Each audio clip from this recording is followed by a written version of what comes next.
Specific time period. Suppose हमने daily time frame set किया है और जब हम चार्ट पर वॉल्यूम अप्लाई करते हैं तो ये कुछ इस प्रकार दिखता है। हमारे पास कुछ बार सामने आते हैं, तो एवरी सिंगल कैंडल 1 डे का है और उसके साथ एक वॉल्यूम बार है। तो ये बार बताता है उस एक दिन में कितने नंबर ऑफ शेयर ट्रेड हुए हैं। अगर टाइम फ्रेम 1 आवर का होता तो ये बार बताता कि 1 घंटे में कितने नंबर ऑफ शेयर ट्रेड हुए हैं। नेक्स्ट, अब देखिए ये बार्स आपस में छोटे बड़े हैं। छोटे बार्स का मतलब वॉल्यूम लो है, उस पर्टिकुलर टाइम पीरियड में ट्रांजैक्शन कम हुए हैं, और बड़े बार्स का मतलब वॉल्यूम हाई है, मतलब उस पर्टिकुलर टाइम पीरियड में ट्रांजैक्शन ज़्यादा हुए हैं। अब इस चीज़ को ध्यान से समझिए।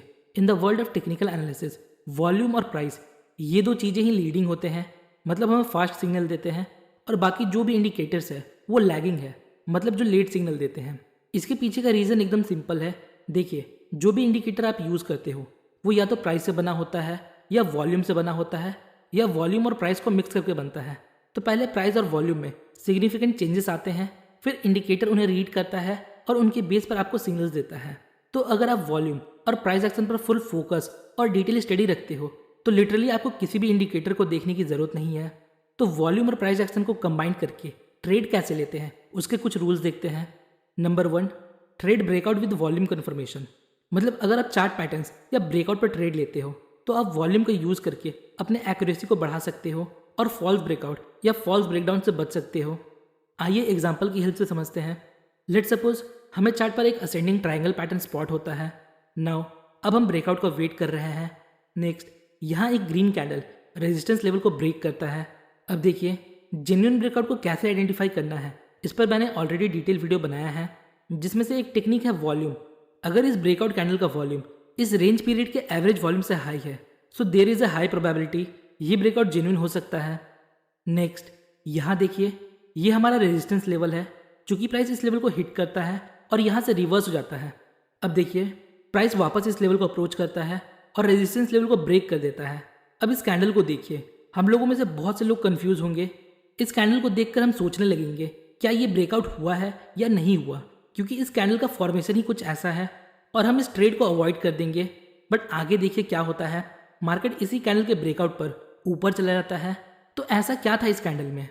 आइए इस कैंडल का वॉल्यूम एक बार देखते हैं। इस कैंडल का वॉल्यूम एवरेज कैंडल के वॉल्यूम से ज़्यादा है। देखिए जब बिग प्लेयर्स मार्केट में बाई करते हैं तो वो ये ध्यान रखते हैं कि कैंडल बड़ी ना बने, उसके लिए जितनी क्वांटिटी आती है ये एब्जॉर्ब कर लेते हैं, जिससे कैंडल बड़ी नहीं बनती। पर जब ह्यूज क्वांटिटी एक्सचेंज होता है तो वो अपने फुटप्रिंट वॉल्यूम पर छोड़ जाते हैं। So price can be manipulated but volume can be manipulated. मतलब जो बिग प्लेयर्स है वो प्राइस के साथ छेड़छाड़ कर सकते हैं बट वो वॉल्यूम के साथ छेड़छाड़ नहीं कर सकते। आइए अब नेक्स्ट पॉइंट को समझते हैं। अगर हमें प्राइस एंड वॉल्यूम में डाइवर्जेंस देखने को मिलता है तो मार्केट में रिवर्सल हो सकता है। इसे हम 4 केसेस की हेल्प से समझेंगे। केस नंबर 1, प्राइस बढ़ रहा है और वॉल्यूम भी बढ़ रहा है।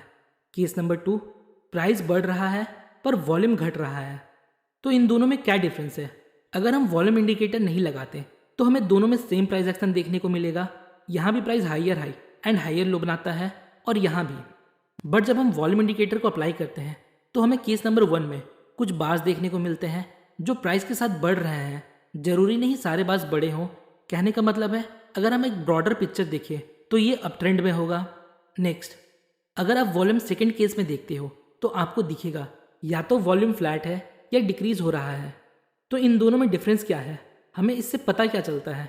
देखिए केस नंबर 1 में प्राइस बढ़ रहा है और वॉल्यूम भी बढ़ रहा है, मतलब लोग हायर प्राइस में बाई करने में इंटरेस्टेड है, और जैसे जैसे प्राइस बढ़ रहा है लोग और बाई कर रहे हैं, या हम बोल सकते हैं नंबर ऑफ ट्रांजैक्शन बढ़ रहे हैं।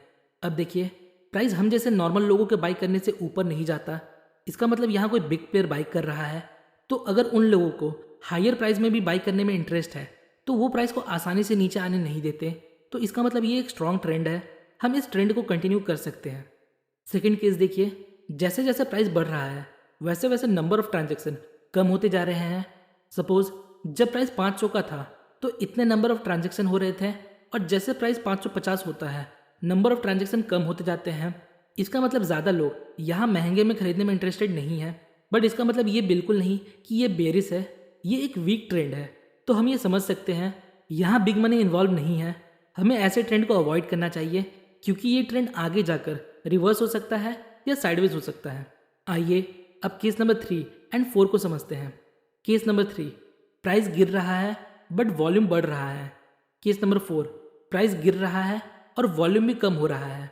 तो दोनों केस में प्राइस लोअर लो बना रहे हैं, बट केस नंबर 3 में वॉल्यूम बढ़ रहा है और केस नंबर 4 में वॉल्यूम घट रहा है। मतलब केस नंबर 3 में जैसे जैसे प्राइस घट रहा है, लोग और भी ज़्यादा सेल कर रहे हैं। मतलब जो बिग प्लेयर्स है अभी भी सेल करने में इंटरेस्टेड है। मतलब ये एक स्ट्रॉन्ग डाउन ट्रेंड है। और केस नंबर 4 में वॉल्यूम डिक्रीज हो रहा है या फ्लैट है। मतलब जैसे जैसे प्राइस घट रहा है, लोगों का सेलिंग इंटरेस्ट खत्म होते जा रहा है। सपोज जब प्राइस 100 का था तब सेलिंग ज़्यादा हो रहा था, और जब प्राइस 90 हो गया तो सेलिंग कम हुआ। इसका मतलब बिग प्लेयर्स अब इसे और नीचे ले जाना नहीं चाहते। तो यहाँ से प्राइस या तो साइडवेज चला जाएगा या ऊपर चला जाएगा, क्योंकि जो प्लेयर्स मार्केट को गिरा रहे थे अब उनको मार्केट को गिराने में और इंटरेस्ट नहीं है। तो ये ट्रेंड यहाँ से रिवर्स हो जाएगा। तो होपफुली आपको ये 4 केस समझ आ गया होगा। आज के वीडियो में इतना ही। सो होपफुली गाइस आपको इस वीडियो से थोड़ी इन्फॉर्मेशन मिली होगी।